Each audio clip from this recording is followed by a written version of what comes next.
शुरू करने से पहले चैनल को सब्सक्राइब और वीडियो को लाइक शेयर कमेंट जरूर कीजिए।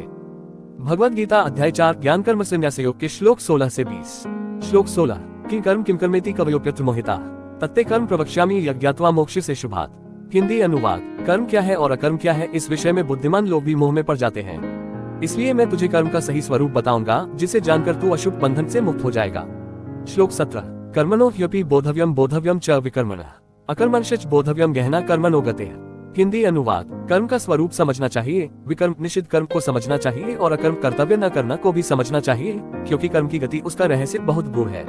श्लोक 18 कर्मण्य कर्म यह पश्येत कर्मणि च कर्म यह स बुद्धिमान मनुष्येषु स युक्तः कृत्स्न कर्मकृत्। हिंदी अनुवाद। जो मनुष्य कर्म में अकर्म और अकर्म में कर्म को देखता है, वही मनुष्यों में बुद्धिमान है, वही योगी है और वही सब प्रकार के कर्म करने वाला है, यानी पूर्ण ज्ञानी है।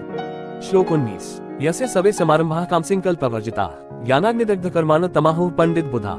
हिंदी अनुवाद। जिसके सब आरंभ कर्म कामना और संकल्प से रहित हैं और जिसके सब कर्म ज्ञान की अग्नि द्वारा भस्म हो चुके हैं, उसको ज्ञानीजन पंडित कहते हैं। श्लोक 20 त्यक्त्वा कर्मफलासंगं नित्यतृप्तो निराश्रयः कर्मण्यभिप्रवृत्ति न्याय किंचित करोति सः। हिंदी अनुवाद। जो पुरुष कर्मफलों की आसक्ति को त्याग कर सदा संतुष्ट और आश्रय रहित रहता है, वह कर्मों में प्रवृत्त होते हुए भी वास्तव में कुछ नहीं करता।